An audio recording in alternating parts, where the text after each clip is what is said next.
Él no dibujó la cruz, dibujó el dolor de los clavos en la madera. El aroma a café de olla recién colado flotaba en la casa de Coyoacán, un perfume de rutina y paz. En la sala silenciosa, la luz tibia de la tarde caía sobre el piso de barro, donde un crayón de color rojo óxido corría sobre la tabla. El único sonido era el del lápiz raspando, el ruido predecible de un preescolar inmerso en su mundo. Gael, de tan solo 3 años, trazaba en el suelo la forma de un objeto. No era un monigote desordenado, sino la tosca, pero inconfundible, cruz romana. Valeria, maestra de historia y mujer de hechos, intentó sonreír, pero cuando le preguntó qué era, el niño la miró fijamente. Ella vio la familiaridad de los ojos café de su hijo, la misma mirada solar que pedía un abrazo. Pero la voz pequeña llegó cargada de un cansancio inexplicable, un tono que parecía pertenecer a milenios. Es el madero que vi. El miedo y la curiosidad se mezclaron, fríos y densos, cuando él agregó el detalle que congeló el aire para siempre. Donde golpeaban los clavos. La vida en el barrio de Coyoacán, en Ciudad de México, corría a un compás lento y predecible. Era el tipo de rutina que tranquilizaba a Valeria y Alejandro, pues estaba construida sobre la solidez de las certezas. Valeria, una profesora de historia, confiaba en los hechos, en los documentos y en la cronología inquebrantable del pasado. Alejandro, ingeniero civil, veía el mundo a través de la resistencia del concreto y la lógica estructural. Eran una pareja anclada en la razón, y su casa era un refugio, un lugar donde el dulce aroma del café de olla colado por la tarde funcionaba como un suave recordatorio de que todo estaba en su debido lugar. La luz de domingo que entraba por las ventanas de la sala tenía una tonalidad dorada, pintando el escenario perfecto de una existencia feliz, donde el amor compensaba la falta de grandes eventos. En ese mundo de certezas vivía Gael, el hijo de la pareja, un niño de tan solo 3 años, que era, en esencia, solar. Absorbía la luz de una manera peculiar, y sus ojos café cargaban una calma inusual para su corta edad. Era un niño de pocas palabras, pero de una observación intensa. Sus días estaban llenos por el balanceo del cuerpo en la hamaca de la terraza y por el deslizar del crayón sobre el papel en el piso de la sala. En ese domingo en particular, el silencio de la casa era casi total, roto solo por el murmullo distante de un partido de fútbol en la televisión y por el sonido rítmico del crayón. El aire estaba quieto. Valeria bajó del piso de arriba y se detuvo en la puerta de la sala, observando a su hijo. En el papel, generalmente lleno de garabatos desordenados y explosiones de color que la imaginación infantil proyectaba, había algo diferente. Los trazos no eran caóticos, eran pocos, firmes, casi solemnes. Lo que Gael había dibujado no era el monigote o el perro común, era una estructura, imperfecta y tosca, sí, pero con una precisión perturbadora. Un madero vertical cruzado por otro, apoyado en un suelo inestable. Era, innegablemente, la representación de una cruz romana. El primer instinto de Valeria, la guardiana de la lógica, fue la negación. Ella intentó sonreír, tratando el dibujo como un capricho inocente. ¡Qué bonito, mi amor! ¿Qué ve, mamá? ¿Es un papalote nuevo? Su voz salió más aguda de lo que pretendía. Ella se arrodilló en la alfombra, y el olor a crayón mezclado con el café de olla pareció súbitamente denso. Su corazón comenzó a latir de una manera extraña, una aceleración silenciosa que ella intentó ignorar. Gael, sin embargo, no sonrió. Levantó la cabeza. Su rostro, generalmente tan iluminado, estaba ensombrecido por una melancolía que parecía no caber en alguien de 3 años. Su mirada no estaba enfocada en el presente, sino en algo muy distante, como si la memoria estuviera siendo jalada hacia su pequeño cuerpo por una fuerza invisible e irresistible. El niño abrió la boca y pronunció la frase que congelaría el aire de aquella tarde, una sentencia dicha con la naturalidad de quien habla de un juguete olvidado, pero con el peso de una tragedia milenaria. Es el madero que vi, donde golpeaban los clavos. La frase cayó en la sala como un objeto pesado, rompiendo el espejo de la realidad de la familia. Valeria no supo qué responder. El miedo y una curiosidad casi profana se mezclaron en su garganta. Ella pensó, ¿de dónde sacó esto? Gael nunca había visto películas de contenido religioso, ni había asistido a clases que abordaran el tema de la crucifixión con esa minuciosidad. La palabra madero ya era arcaica para el vocabulario de un preescolar, pero el detalle de los clavos era lo que rasgaba el tejido de la rutina. No donde el hombre quedó colgado, sino la mención al instrumento del dolor, el elemento técnico de la ejecución. Era un susurro inquietante, un detalle demasiado pequeño para ser invención y demasiado grande para ser coincidencia. Alejandro, que estaba leyendo en la terraza, escuchó el tono aturdido de su esposa y se acercó. Su mirada, entrenada para ver fallas estructurales e inconsistencias, se fijó en el dibujo y luego en el rostro de su esposa. Vio el pánico sutil en los ojos de Valeria, y eso le incomodó más que el dibujo en sí. El hombre de la lógica intentó rescatar la normalidad con un tono firme y racional. ¿Qué onda, campeón? ¿Dónde viste eso, ¿Fue en alguna caricatura? Alejandro tomó el crayón. Aquel gesto, el intento de traer la situación al campo de lo concreto y controlable, era el primer acto de resistencia del hombre práctico contra el misterio que comenzaba a invadir su casa. Gael solo movió la cabeza, con los ojos fijos en un punto invisible detrás de la pared. Su quietud era la prueba más aterradora. No estaba actuando ni jugando, estaba recordando.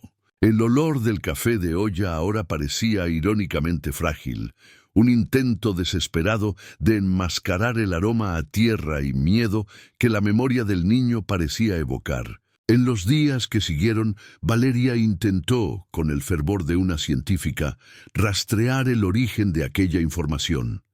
Ella revisó la televisión, los libros infantiles, los dibujos de Internet, buscando el detonante racional, el punto de contacto que explicara la cruz, y principalmente la palabra clavos. No encontró nada. Con cada búsqueda fracasada, su base de hechos se desmoronaba un poco más, y la duda comenzaba a instalarse en el lugar de la convicción. Ella era una profesora de historia, y la historia que su hijo contaba era imposible, pero su voz cargaba el peso de la verdad. El extrañamiento sutil del inicio evolucionó a una tensión contenida, especialmente por la noche. Gael comenzó a tener problemas para dormir. No lloraba por monstruos o la oscuridad. El llanto que resonaba por los pasillos de la casa no era el llanto de un niño de 3 años. Era un lamento seco, un sollozo que parecía venir de un dolor antiguo e inconmensurable. Se despertaba gritando palabras que no pertenecían a su vocabulario, sonidos guturales, fragmentos de una lengua que la familia no reconocía, pero que sonaban desesperados. En una de esas madrugadas, entre sollozos convulsivos, murmuró una única palabra que Valeria logró entender: Getsemaní. Era un nombre que nunca había escuchado y que Valeria, con su conocimiento histórico, reconoció con un escalofrío que le recorrió la espalda. El jardín de los olivos, el lugar de la angustia, la víspera del madero. El mundo común de Coyoacán había sido roto. El detonante había sido activado, no por un evento externo grandioso, sino por una frase dicha en voz baja, por un dibujo infantil que contenía una memoria que la razón no podía aceptar. La paz de la casa fue sustituida por una vigilia silenciosa, donde Valeria y Alejandro se miraban por encima de la cabeza del hijo, comunicando el miedo que ninguno de ellos se atrevía a verbalizar. El amor por el hijo se transformaba día tras día en la fuerza que los obligaba a enfrentar lo inexplicable.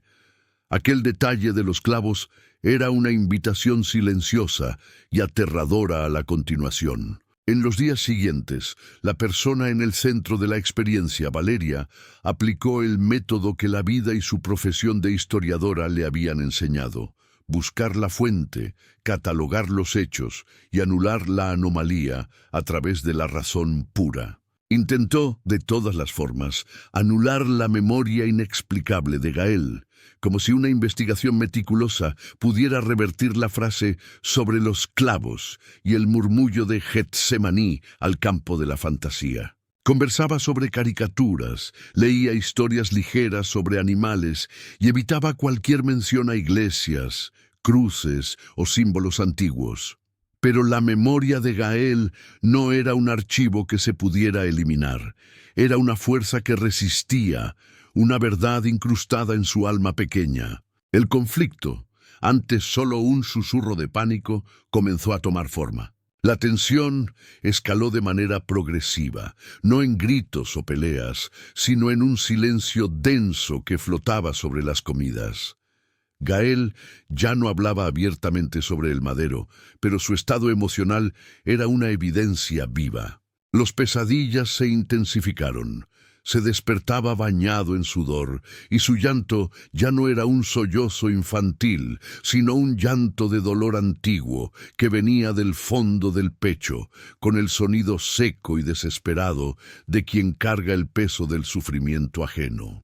Valeria lo abrazaba, pero sentía que su hijo estaba de alguna forma inalcanzable, habitando una esfera de memoria a la cual ella no tenía acceso. Alejandro, el ingeniero, el hombre de la solidez y de la precisión, era la fuerza que se oponía inicialmente a cualquier conclusión que rozara el misterio. Su amor por su hijo era el motor de su resistencia. No soportaba la idea de que Gael pudiera estar enfermo, o peor, de que la realidad que él había construido pudiera ser tan frágil. Para él, todo tenía una explicación neurológica, psicológica o, a lo sumo, una proyección del inconsciente. Abrazó la ciencia como su escudo y sugirió una evaluación profesional. Era su intento de restaurar el orden en el caos que se había instalado en su casa. La figura del doctor Samuel Chávez, un renombrado neurólogo infantil, introdujo el contraste de forma sutil. El consultorio del médico era claro y aséptico, un templo de la razón donde la lógica debería triunfar. El doctor Chávez era un hombre tranquilo, de pocas palabras y de una mirada analítica. Tras sesiones de exámenes, pruebas de coeficiente intelectual y observaciones minuciosas, la conclusión profesional inicial trajo el primer momento de alivio. No había nada malo. Gael era, de hecho, un niño con inteligencia superior al promedio, una mente extremadamente perspicaz y con una capacidad de memoria fotográfica impresionante. El médico afirmó que el niño podría estar solo absorbiendo información del ambiente de forma inusual y tejiendo narrativas complejas. Valeria sintió que el peso dejaba sus hombros. El carrusel de emociones tuvo un ascenso breve e intenso. La esperanza. Órale, es eso, es solo su inteligencia. Alejandro se relajó. La razón tenía la razón.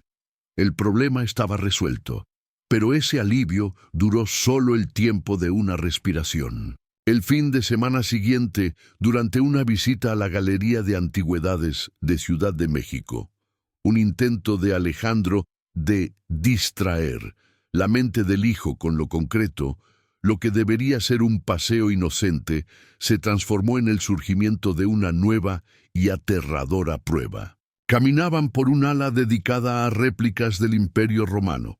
El ambiente era silencioso, con la luz tenue resaltando la textura envejecida de las piedras y los objetos. Gael de repente Soltó la mano de su madre y caminó hacia una vitrina que exhibía la réplica de una túnica de la era de Herodes. El tejido, áspero y teñido de un color desvanecido, tenía un detalle específico en el hombro, casi imperceptible. Gael se detuvo, colocó su manita contra el vidrio frío y con una voz que no era la suya, sino que parecía venir de lejos, murmuró lo que sonó como un lamento: Quituna, el olor a aceite. Un historiador que acompañaba al grupo, un hombre anciano y erudito, escuchó la pronunciación. Se detuvo intrigado y se acercó. Vio al niño, luego la túnica. Confirmó en voz baja que quituna era el término en arameo para designar el tejido de lana gruesa, un término casi arcaico, rara vez usado incluso en círculos académicos.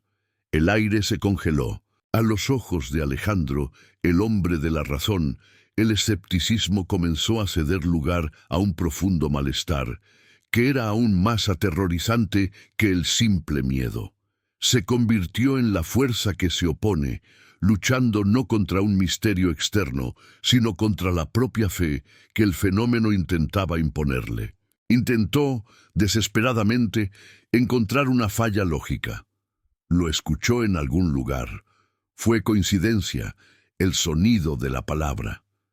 Pero la precisión, la pronunciación de aquel término técnico y la melancolía asociada a él eran evidencias que no encajaban en su ecuación de ingeniero. Valeria observó a su esposo.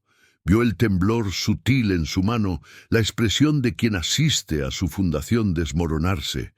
El ascenso de esperanza dado por el diagnóstico del doctor Chávez fue inmediatamente sustituido por el descenso vertiginoso del pánico generado por la nueva prueba en el museo. El carrusel de emociones giraba, pero ahora a un ritmo más rápido. El alivio era fugaz, el asombro y la duda eran duraderos. Aquella noche, la lucha silenciosa de Alejandro se convirtió en el principal microconflicto de la casa.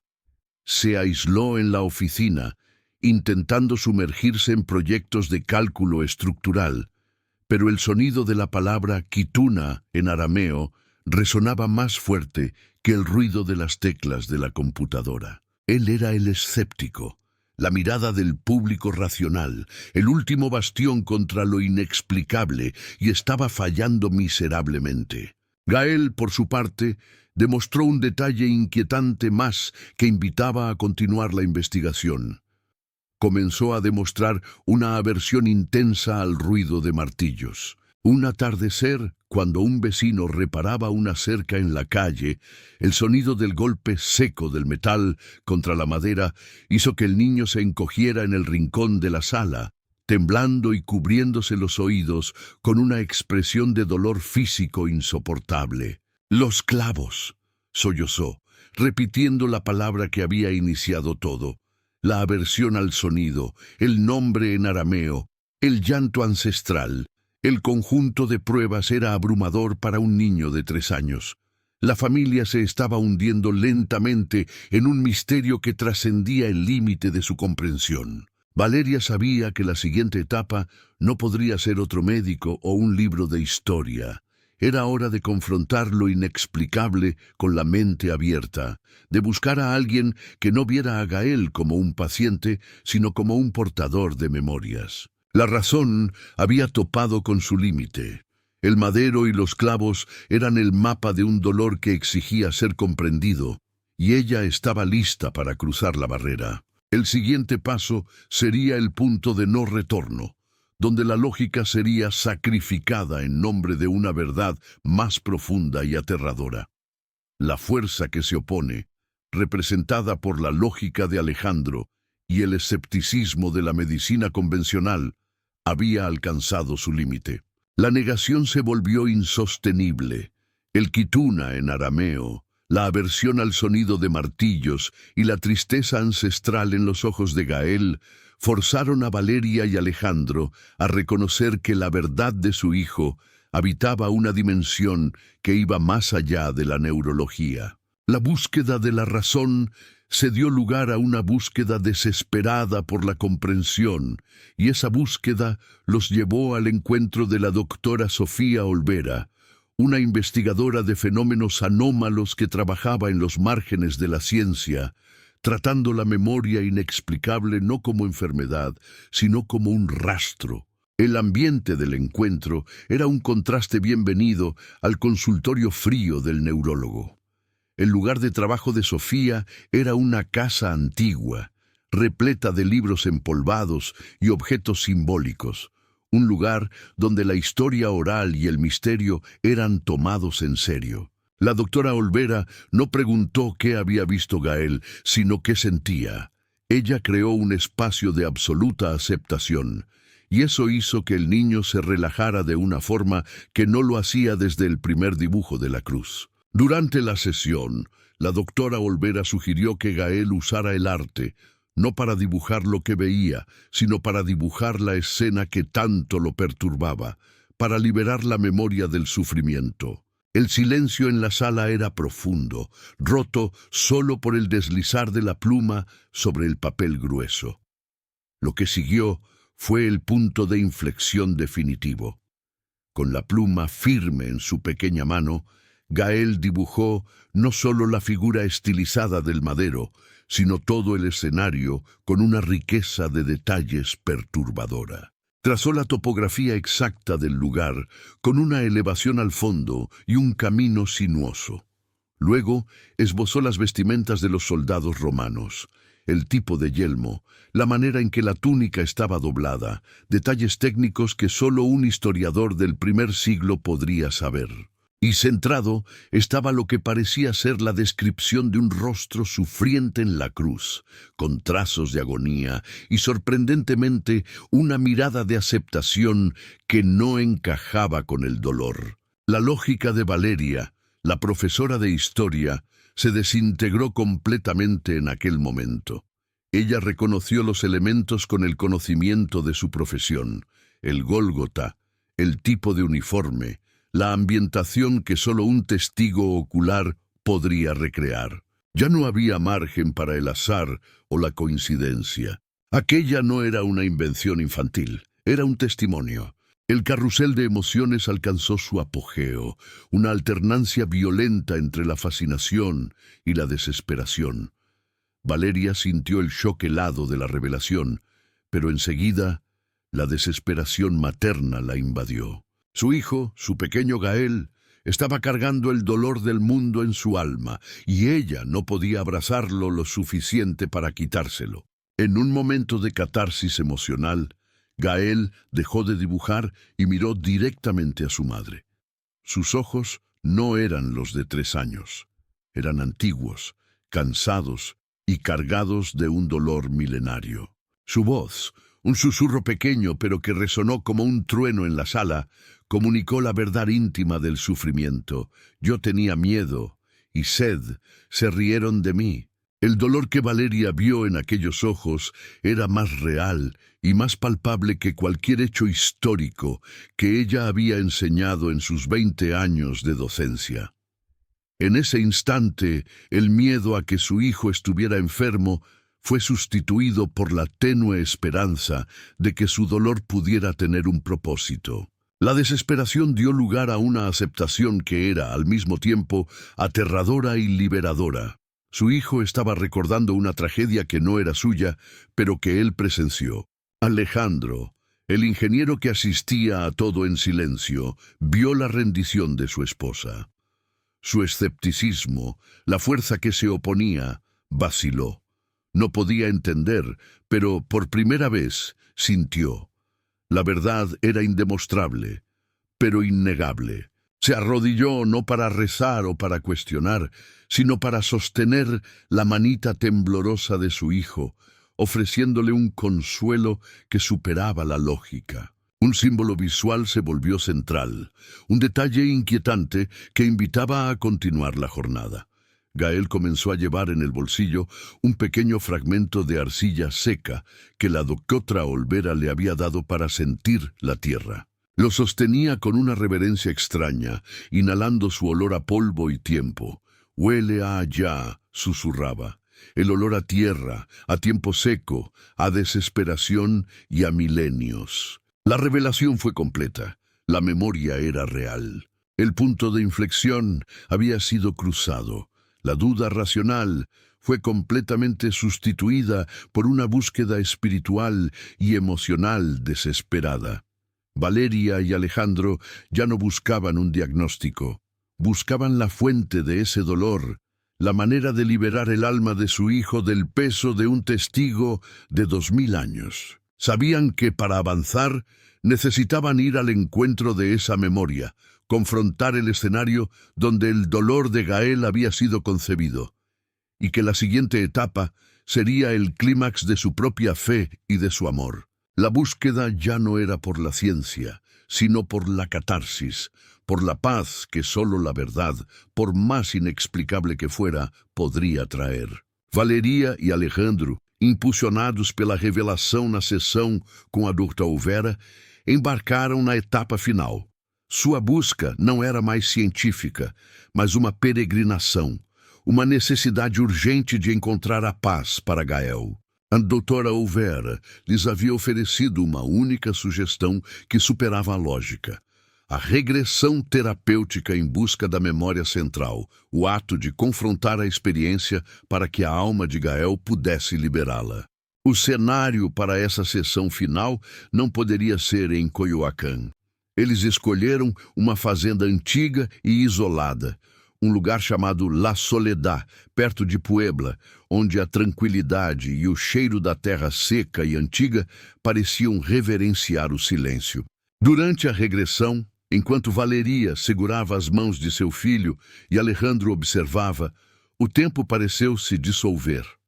A voz de Gael, guiada pela doutora Olvera, deixou de ser a de uma criança de 3 anos. Ela se transformou em um lamento, em uma língua que se assemelhava ao aramaico. O choro de alguém sendo separado de sua vida pela força. Ele descreveu a multidão, a poeira, o gosto metálico da água e, finalmente, a dor esmagadora. Mas o ápice da experiência não foi o sofrimento físico. Foi a sensação de abandono, a dor de ser esquecido. Quando Gael voltou, não chorou. Ele apenas respirou fundo, como se estivesse respirando o ar pela primeira vez. O peso milenar em seus olhos havia diminuído drasticamente. Olhou para seus pais e sorriu, um sorriso leve e verdadeiro que Valeria não via desde o desenho da cruz. O confronto com a memória, o ato de contá-la em voz alta, havia servido como a catarse que ele precisava. A verdade não o libertou do que aconteceu, mas o libertou da necessidade de se esconder dela. A vida na casa em Coyoacán se restaurou, mas de uma maneira profundamente alterada. Valeria e Alejandro não tinham mais a solidez das certezas, mas tinham algo mais forte, a aceitação incondicional de que seu filho era um mistério vivo. Eles entenderam que o amor era a única ponte capaz de sustentar essa memória ancestral sem que ela os destruísse. O propósito de Gael, ao menos naquela existência, parecia ter sido o de ser a testemunha. E a missão de seus pais era apenas amá-lo incondicionalmente através de todas as suas vidas. Reflexivamente, o desfecho deixou uma pergunta suspensa no ar. Algo que o público levará consigo após o fim da narrativa. Gael brincava no quintal, sob a luz dourada do entardecer. Ele ria correndo na grama, uma cena de inocência perfeita. No entanto, seus olhos, em um lampejo rápido, demonstravam uma profundidade que negava a pouca idade. O narrador, com o tom de uma crônica investigativa que mistura emoção e autoridade, fecha a história com um toque poético e ambíguo em espanhol. ¿Qué se pierde realmente cuando una vida termina? ¿El olor a tierra, el sonido de un lamento, o solo la valentía de recordar? Gael, el niño de Coyoacán, era la prueba de que algunas almas simplemente no se callan, de que el sufrimiento, cuando es aceptado, se transforma en silencio. Él había sido el testigo, Y ahora era el recordatorio de que el tiempo es solo una cortina transparente y que la verdad, a veces, elige la voz más suave para ser escuchada.